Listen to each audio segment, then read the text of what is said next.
자, 이제 오늘 본문은 요셉이 형제들에게 자기를 알리기 시작하는 거예요. 지금까지는 요셉이 형들에게 자기의 신분을 속이지 않았습니까? 오늘은 드디어 요셉이 자기가 내가 당신들의 동생이었다. 당신들이 한 행위들을 너희들은 알 것이다. 내가 요셉이라고 했으면 그 형들은 깜짝 놀랄 거 아니에요. 자기들이 요셉을 어떻게 악한 짓을 한 것을 본인들이 아니까 얼마나 놀랐을까요? 근데 요셉이 자기를 알릴 수 있었던 건, 내가 요셉이다라고 얘기할 수 있었던 것은 다 이유가 있어요. 우리가 지난주에 말씀했던 것처럼 형제들이 이제 모함을 받지 않습니까? 모함을 받았을 때 베냐민을 그들이 도와줘요. 내가 베냐민이 다시 종으로 가게 되면 나도 베냐민과 같이 종으로 가겠나이다 하면서 모든 형제들이 베냐민과 함께 한 마음이 되어서 위험을 불사할지라도, 종이 될지라도, 또 죽음을 맞이할지라도 함께 행동하는 것을 드러냅니다. 그 중에 대표적인 인물이 유다였죠. 그렇죠? 유다가 먼저 주동을 했고, 또 유다가 주동을 하니까 모든 형제들이 따라서 합니다. 예전 같았으면 그렇게 안 했죠. 그죠? 예전 같았으면 그렇게 안 하고, 베냐민은 베냐민대로 가고 자기는 자기들의 살 길을 갔던 형들인데, 베냐민이 이렇게 위험에 처하다 보니까 자기를 팔았던 형들이 베냐민을 따라간다는 거예요. 종이 자기도 되겠다는 마음으로 희생하는 마음을 갖는다는 거예요. 거기에 드디어 요셉이 마음이 녹아버린 거예요. 그것이 있었기 때문에 요셉이 형들에게 내가 바로 당신들의 형이다.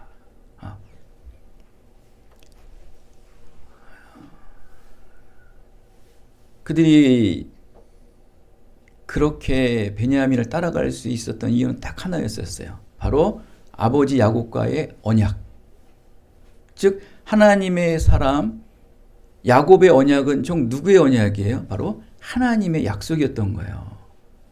그냥 그 형제들이 순종했던 것은, 형제들이 아버지 말씀에 아버지 언약에 순종했던 것은 결국 하나님의 언약에 순종했던 거와 일맥상통한 거거든요. 요셉은 그것을 본 거예요. 요셉은 그 하나님의 순종하는 마음, 아버지에게 순종하는 마음을 본 거예요. 그래서 드디어 요셉은 마음이 녹아내려서 형들에게 내가 바로 당신들이 그렇게 죽이려 했고 미워했던 동생 요셉이요. 형들은 얼마나 놀랐을까요? 그게 어떤 일이 일어납니까? 22년 동안 꾹 억눌렸던 그 혈육 간의 그 정 있잖아요. 그래도 아무리 미우나 고우나 형제 아니에요. 자기 피부치 아니에요. 그리고 모든 생각과 마음들이 바뀌어져 있는 상태 아니에요. 요셉은 참았던 울분이 그냥 빵 하고 터지는 거예요. 그냥 얼마나 대성통곡을 했는지 바로 궁 안에 그의 울음소리가 다 들렸다고 할 정도로. 그런 걸 봤을 때 요셉도 내색은 하지 않았지만 인간적으로 형제들을, 또 아버지를 굉장히 그리워하고 사모하고 있었다라는 것을 이 울음을 통해 드러나고 있는 거예요. 이 요셉의 이 울음이 터질 수 있었던 근본적인 이유는 무엇이냐면은 바로 형들의 마음이 녹은 거예요. 형들이 드디어 하나님께 회개했던 거예요. 그래 하나님께 회개하고 이 죄라는 이 가로막들이 없어지다 보니까 바로 하나님의 언약의 말씀을 지키기 시작했다는 거예요. 하나님의 사람 그의 아버지 야곱의 말을 지킬 수 있었다는 거예요. 그러니까 결국 이런 걸 봤을 때 이 죄라는 것들, 이 죄악이라는 것들이 있으면 약속 지키기가 힘들어요. 어떤 걸림돌이 있고 어떤 장애물들이 있으면은 사람과 사람의 약속도 지키기 힘들겠지만 하나님과 약속은 더 못 지키는 거예요. 근데 이 죄악이라는 이 걸림돌, 이것이 허물어져다 보니까 드디어 약속이 실행되는 것을 우리가 볼 수 있어요. 그 약속이 이어지고 약속이 실행되다 보니까 무엇이 됩니까? 회복이 되어지고 치유가 되어지고 사랑이 드디어 소통하기 시작하는 거예요. 상대의 진심 어린 회개와 반성을 확인한 후에 형제들의 죄악을 드디어 요셉은 용서할 수 있었다. 저는 이 말씀을 보면서 무슨 생각을 했냐면은 하나님의 대리인이 요셉 아니에요. 하나님의 대리인. 그죠? 하나님이 이런 마음이었겠구나. 하나님께서는 끊임없이 우리가 회개하고 또 회개하고 죄라는 것을 인식할 때까지 끊임없이 기다리고 있는 거예요. 우리를 하나님은 사랑하세요. 하나님의 형상으로 지었기 때문에 하나님께서는 우리를 늘 사랑하시거든요. 하나님은 얼마나 우리를 사랑하셨으면 하나님의 아들이신 예수 그리스도를 이 땅에 보내셔서 십자가에 죽게 하셨던 거예요. 그 죽음을 통해서까지라도 우리의 사랑을 확증하셨거든요. 나는 너희들을 사랑해. 그래서 내 아들까지도, 하나님이신 내 아들까지도 이 땅에 보내셔서 죽게 되는 거예요. 그 정도의 사랑이면은 검증된 사랑 아니겠습니까? 그러니까 우리를 얼마나 사랑하냐. 근데 그렇게 자기 아들 예수를 죽음에 이르기까지도 우리의 사랑을 표현하셨는데 얼마나 사랑하는 거예요. 근데 너희들 아직도 나에게 나와서 회개하지 않아? 요셉도 보세요. 형들의 그 혈육, 형제들 20년 동안 보지 못했던 형, 그 중에서 특히 사랑했던 베냐민을 보고 뭐 주체할 수 없는 감정이 막 쌓였겠죠. 막 정말 안아주고 싶고 드러내고 싶지만 하지 못하는 거. 왜 하지 못할까요? 형들의 죄악이 그를 가로막는 거예요. 하나님이 이런 마음인 거예요. 요셉과 같은 마음인 거예요. 사랑하고 싶지만 이 죄라는 걸림돌, 이 죄라는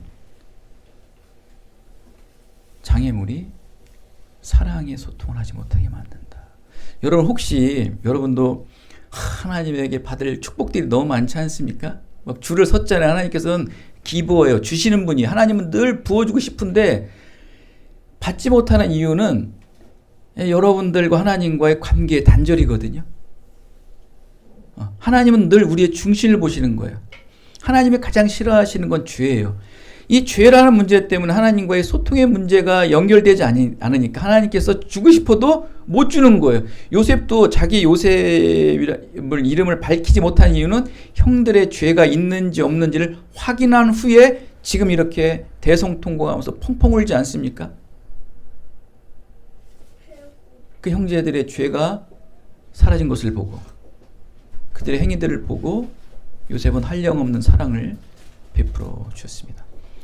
여러분도 혹시 하나님과 좀 서운한 게 있다면 하나님께서 왜 이렇게 우리에겐 복을 안 주시지? 저도 그래요. 왜 우리 기쁨들이 장로교회는 왜 복을 안 주시지? 목회자에게 복은 성도들이 많아야 되는 거예요. 양들이 많아야 되거든요. 왜 나에게는 이렇게 많지 않을까? 나랑 같이 공부한 목사님들 보면은 다 잘 되는 사람도 많은데 내가 그들보다 부족한 게 뭐 있다고 이렇게 나에게 복을 안 주지? 많은 고민도 하죠. 뭐 성도들은 뭐 물질적인 건강적인 것들 많이 고민해요. 하나님 왜 복 주신다면서 왜 복을 안 주십니까? 거기에만 몰입하지 마시고 하나님이 가장 싫어하는 것, 내가 가장 하나님이 싫어하시는 것을 하고 있지 않은가? 하나님이 가장 싫어하는 것을 하고 있지 않은가? 바로 죄, 나의 교만. 말로는 입으로는 하나님 우선, 하나님 먼저, 하나님 영광을 드린다고 늘 말로 하지만 실제적으로 그렇게 할 수 있는가? 한번 이렇게 견주어 보세요. 견주어 보시고 하나님에게 내가 회개하지 못한 것이 무엇이 있는가? 그것을 볼 수 있는 여러분이 되기를 바랍니다. 왜 아이들 보면은 우리 다현이도 그러나 모르겠네. 다현이도 그러겠죠. 다현이도 그렇게 하겠죠. 그런 게 있어요. 이렇게 특히 사람들 많고 그러면은 아이들이 뭐라다가 막 하다가 딱 다칠 때가 있어요. 상처가 심한 상처가 있는데 탁 나는데 얼마나 본인은 아프겠어요. 근데 여러분 분위기상 울 분위기가 아니야. 울 분위기가 아니야. 꽉 참고 있어. 근데 그걸 엄마가 발견한 거야. 엄마가 봐가지고 다현아 왜 그래? 여기 왜 다쳤어? 이러면 얘가 참았던 게 빵 터져. 으악 하고 울어. 지금 요셉이 그런 거예요. 형들을 보고 너무 반가워가지고 막 울고 싶은데 아직 확인할 게 있어. 요셉은 누구예요? 하나님의 사람이에요. 이 형제들을 구원해서 12민족을 이뤄야 될 요셉의 어마어마한 큰 구원의 명분이 있는 거예요. 인간적인 모습을 드러내고 싶어요? 안 드러내고 싶어요? 드러내고 싶죠. 그러나 하나님의 관계가 우선이었던 거예요. 참은 거예요. 근데 이것이 해결되다 보니까, 죄라는 문제가 해결되다 보니까 펑펑 우는 거예요. 채신머리 없이 요셉이라는 총리라는 사람이 그 밑에 하인들도 있는데 막 그냥 대성통곡을 하는 거예요. 하나님도 지금 그렇게 참고 있는 거예요. 여러분을 너무너무 사랑하고 그냥 여러분들에게 막 부어주고 싶은데 여러분이 표현을 안 하는 거야. 이 죄에 대한 표현, 나의 이 중심의 잘못된 표현들을 막 해줘야 되는데 하나님 막 그냥 자꾸, 하나님이 펑펑 울려면은, 하나님이 펑펑 여러분에게 복을 주려면은 예수님을 잡아야 돼요. 예수님을 잡아야 돼. 예수님 붙잡고 다른 건 다 놔도 내가 주님만은 못 놓겠습니다 하면서 그러한 여러분의 믿음의 신뢰감들을 하나님 앞에 표현을 해주실 때 하나님은 너무 흐뭇하시죠. 하나님께서 여러분에게 복을 내려주십니다. 근데 그 복이라는 게 우리가 말하는 뭐 흥부와 놀부에서 뭐 박 터지듯이 축복이 오는 게 아니고, 뭐 그런 것도 줄 수 있습니다. 하나님께서는 당연히 주시죠. 하지만 서서히 하나님께서 부어주세요. 이렇게 하나님 계속 주세요. 근데 이 주는 게 끝이 없다는 거예요. 끝이 없다는 거예요. 우리 그러잖아요. 우리 욕심 많잖아요. 하나 받으면 2개 받고 싶고.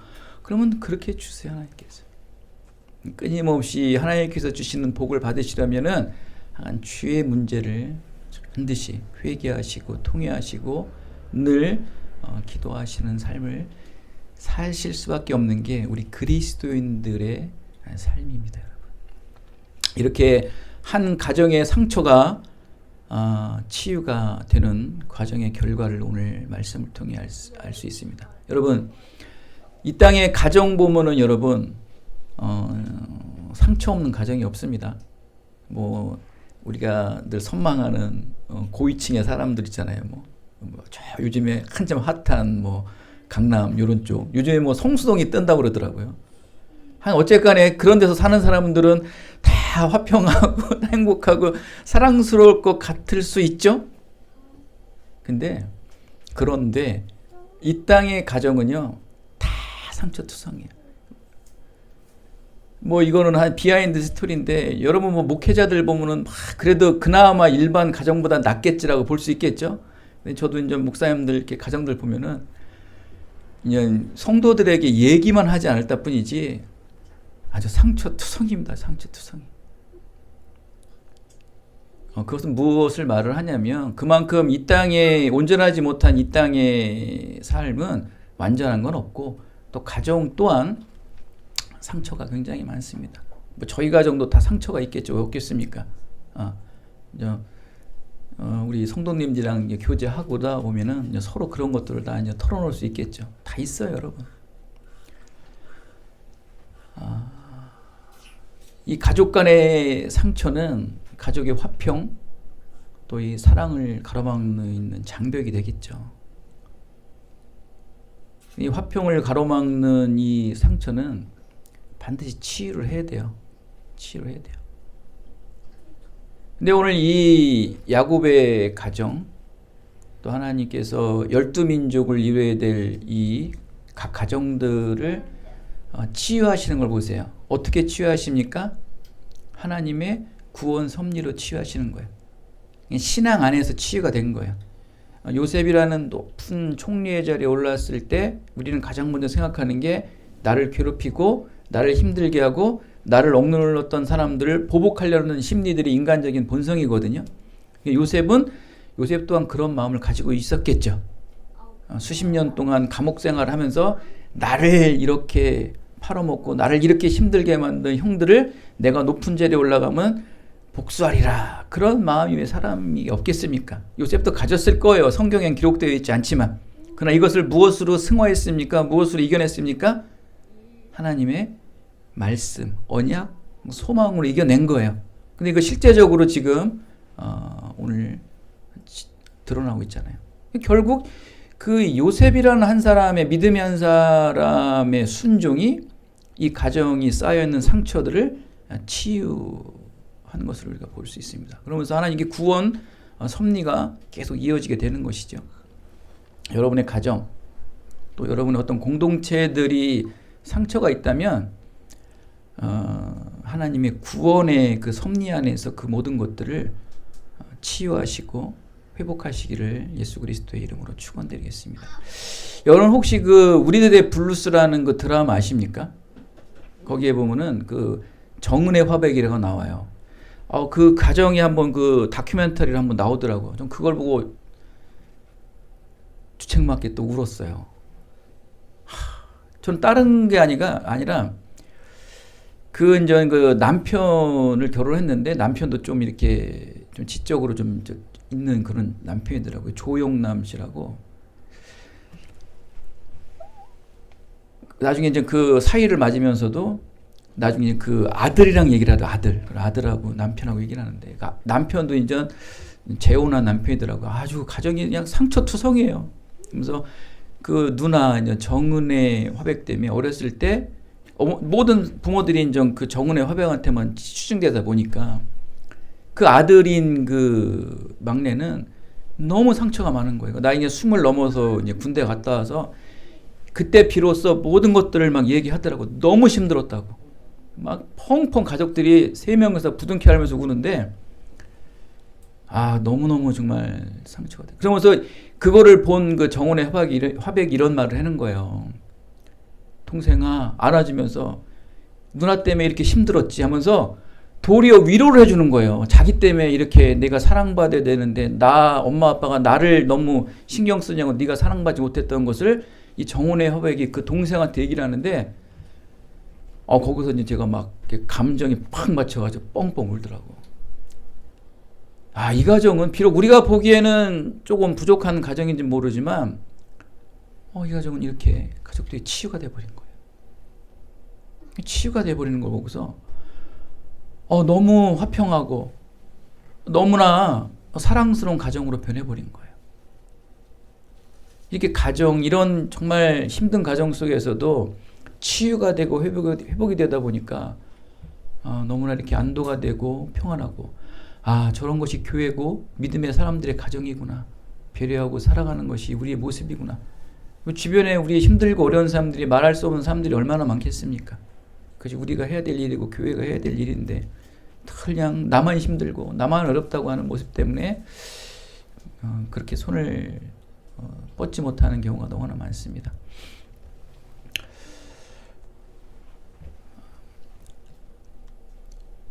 이렇게 참된 회개함과 용서는 사람과 사람, 또 가정과 가정, 또 사회와 사회에 막혀있는 모든 장벽들이 허물어지고 화평의 가정, 또 화평의 사회, 또 화평의 또 관계로 이어지는 것을 볼 수 있습니다. 이렇게 요셉은 선으로 악을 갚았어요. 아주 보란듯이 선으로 악을 갚았어요. 요셉은 선으로 악을 갚은 거예요. 본인의 감정을 누르고 오직 믿음이란 하나님의 그 은혜로서 악을 이겨버린 것입니다. 여러분. 요셉은 형들의 악행까지도 결국에는 모든 생명을 구원하려는 하나님의 크고 큰 구원의 섭리라는 것을 굳게 믿었던 거예요. 그냥 구원의 섭리, 구원을 이루기 위한 하나님의 계획이라는 것을 굳게 믿었기에 사람의 감정이 들어가지 않고 사람의 방법이 들어가지 않았던 거예요. 그냥 믿음이 여러분의 감정과 경험을 다스리는 거예요. 여러분의 감정이 드러나고 경험이 드러나고 여러분의 지혜가 드러난다는 것은 믿음이 여러분의 감정과 지혜보다 하류에 있다는 거죠. 여러분의 감정을 다스릴 수 있고, 왜 감정이 없겠습니까? 일어나죠. 그것을 믿음이 다스릴 수 있어야 되는 거. 하나님의 구원 계획이 우선이라는 거예요. 요셉은 결국 믿음이 우선되었기에 하나님의 구원 계획은 계속 이어갈 수 있었던 것입니다. 하나님의 구원의 목적이 요셉을 통해 이루어지었던 것입니다.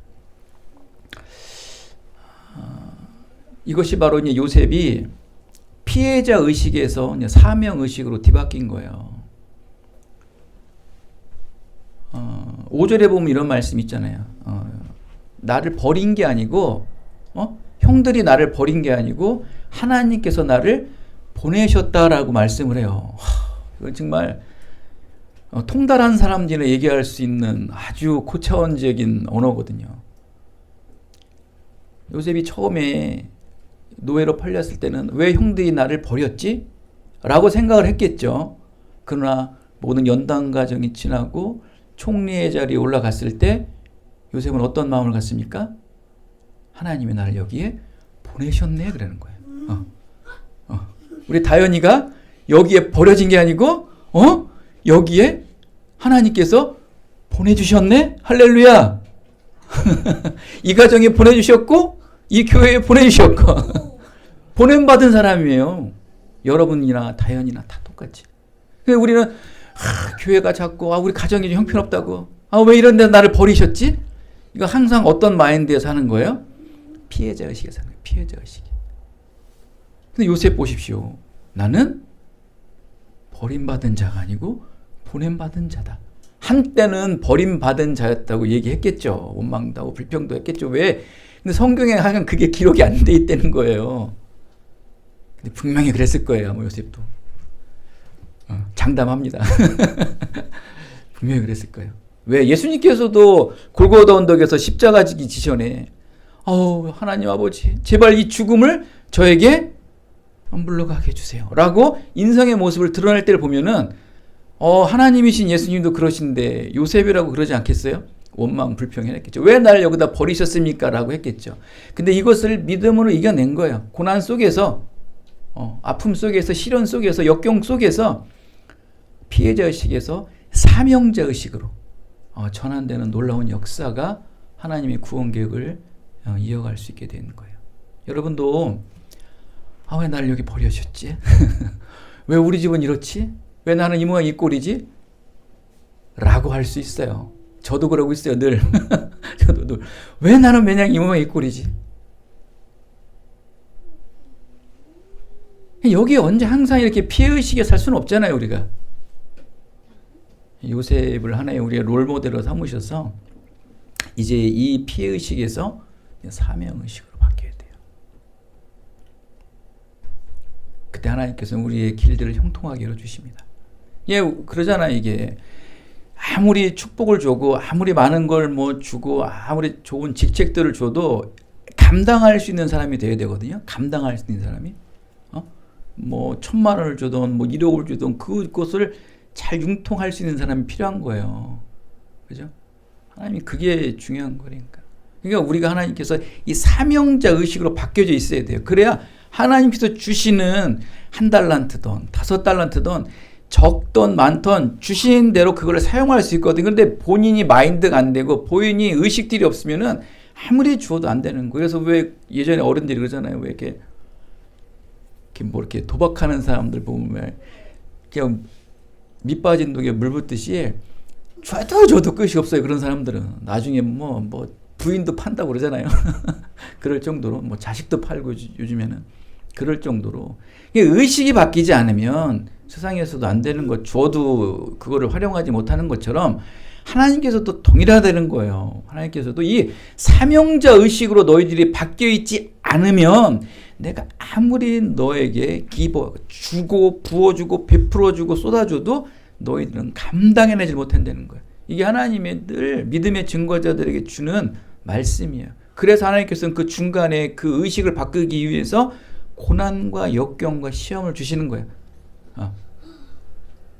그거를 빨리 주었을 때, 고난이 오고 시련이 왔을 때 빨리 이거 하나님께서 우리에게 사명자 의식으로 바꾸려는구나. 나를 버린 것이 아니고 나를 여기에 보내셨구나라는 의식으로 자꾸 바꿔줘야 돼요. 요셉과 같은 형통한 축복이 여러분 삶 속에 변화되기 위해선 이 사명자 의식으로 바꿔내시기를 바라겠습니다. 자, 그렇다면 이제 마지막 말씀입니다.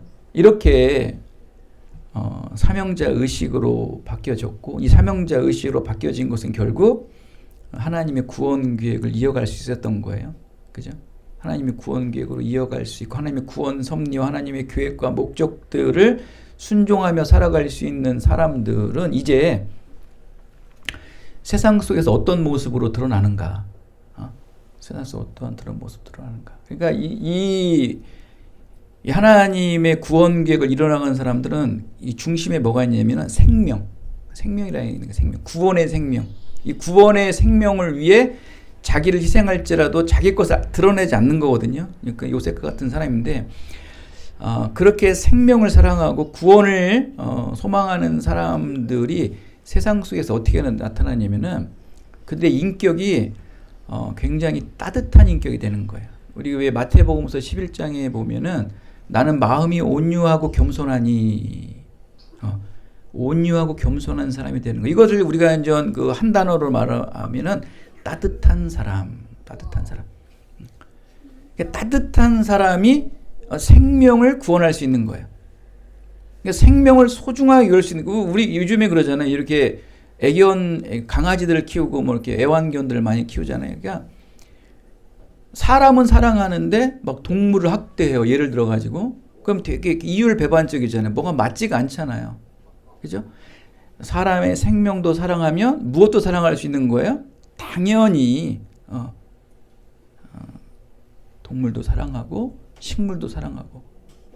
그러면 의인도 사랑한다면 누구도 사랑할 수 있는 거예요? 악인도 사랑할 수 있고 미운 자도 사랑할 수 있는 거거든요.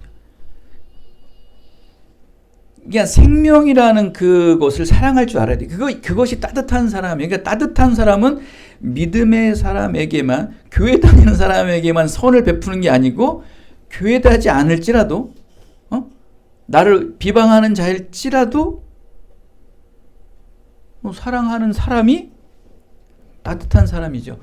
교회에서만 따뜻하고, 밖에 나가서는 차가운 사람.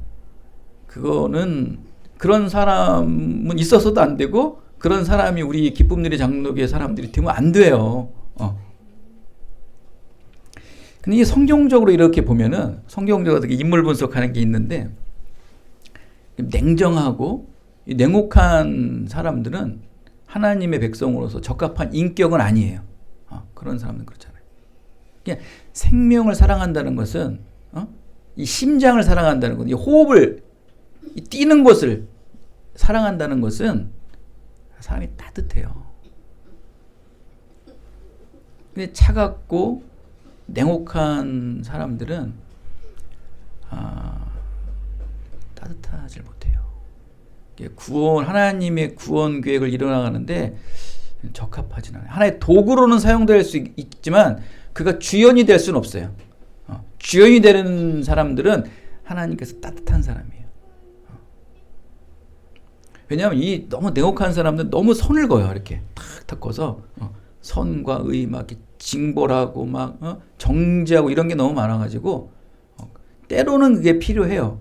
그러나 주류가 될 수는 없어요. 너무 계산적이고 너무 냉혹하게 된다는 거예요. 하나님의 사람은 이렇게 구원의 소망을 품는 사람들은 요셉과 같이 이렇게 따뜻한 사람이 되어야 된다. 왜 이렇게 따뜻하게 되었는가? 왜 이렇게 따뜻한 사람이 되었는가? 자기가 그러한 자리에 올랐다면 아주 냉혹하고 더 차가운 사람이 되겠죠. 요셉이. 그러나 자기가 총리의 자리에 오른 것이 전적으로 하나님의 은혜였다는 것을 인정하는 순간, 내가 한 게 아무도 없구나. 내가 한 것이 아무것도 없구나. 내가 여기까지 올라온 것은 내가 한 것이 아니고 하나님이 하셨구나 라는 그 믿음의 순종의 사람들이 마음이 따뜻해요. 마음이 차가운 사람들은 그냥 자기가 했을 때 마음이 차가워. 내가 했으니까 막 그냥 나는 이렇게 되는데 너는 왜 이렇게 막 따지고 그래요. 큰 교회 목사님들 보면 그런 마인드들이 많아요. 저도 이제 부목회 하면서 이제 교육자하면서 이렇게 있어봤는데 아 이래서 큰 목회를 하는구나라는 걸 알아요. 이분들은 보면은 마인드가 커요. 되게 커 진짜. 둥글해서 넓게 보면 되게 따뜻한 거예요. 본질적인 것만 보지 너무 세부적이고 디테일한 걸 보지 않아요. 여러분 정말 막 1000명, 2000명, 10,000명 되는 교회 목회자를 보면요. 자기가 어떻게 열심히 해서 그러한 사람들을 전도를 합니까? 하나님이 보내주신 거예요. 이게 전적인 하나님의 은혜라는 것을 인정하니까 굉장히 포괄적이고 굉장히 따뜻하다는 거예요. 그런 건 있어요. 그런데 저같이 이렇게 조그만 개척교회라면은 막 혼자 해야 되잖아. 이게 사람이 좁아져 이게. 그런 건 있어요. 저도 그걸 아는데 이게 쉽지가 않더라고요. 이게 마인드 고치기가. 그래서 이제 대신 말씀에 이제 믿음의 사람들을 보면서 많이 저도 마음의 마인드를 넓혀 따뜻한 사람이 되려고 생명 중심으로. 온유하고 겸손하고 따뜻한 사람이 돼야 주위에 많은 사람들이 펼쳐지게 되는 것입니다. 사랑하는 여러분, 여러분도 20년 동안 억울한 고난과 억울한 고통 속에 있었던 요셉과 같이 여러분도 얼마나 또 힘이 들고 때론 뭐 아픈 것도 얼마나 말할 수 없는 것도 많겠습니까? 거기서 뭐 세상을 뭐 질타하고 뭐 어떤 사회적인 이런 것들을 증오하지 마시고 하나님의 구원의 생명을 보세요. 우리 그리스도인들이 볼 수 있는 것은 십자가에 매달려 계신 예수 그리스도의 구원을 바라보는 수밖에 없어요. 그의 죽음이 나를 따뜻하게 해요. 그 예수님의 피 흘림이 왜 내 마음이 따뜻해질까요? 막 피를 보고 죽음을 보면 막 소스라지게 놀라야 되는데 왜 내 마음이 따뜻해질까요? 왜 우리를 구원하기 위해 죽으신 저 예수님의 십자가를 보며 왜 내 마음이 따뜻해질까요? 그 생명이에요, 생명. 저 생명을 구원하시기 위해 주님께서 죽으셨구나. 이게 따뜻해지는 거거든요. 그거 외에는 무조건적인 사랑을 할 수가 없어요, 우리가 모든 이들을 사랑하고 모든 이들을 따뜻하게 포용을 하려면은 그 예수님의 죽으심을 봐야 되는 거예요. 그게 말씀에 있어요. 그 십자가 보려고 어디 가서 보지 마시고 말씀에서 우리를 위해, 우리의 생명을 위해, 우리의 축복을 위해 죽으신 예수님을 보세요. 그럼 여러분의 마음들이 따뜻해져요. 그럴 때 2025년도도 온전히 마무리할 수 있고요. 2026년도는 말할 것도 없이 더 많은 하나님께서 길과 축복의 방향들을 열어주게 되시기를 예수 그리스도의 이름으로 축원드리겠습니다. 은혜가 풍성하신 아버지 하나님, 오늘도 주어진 말씀이 우리의 심령 속에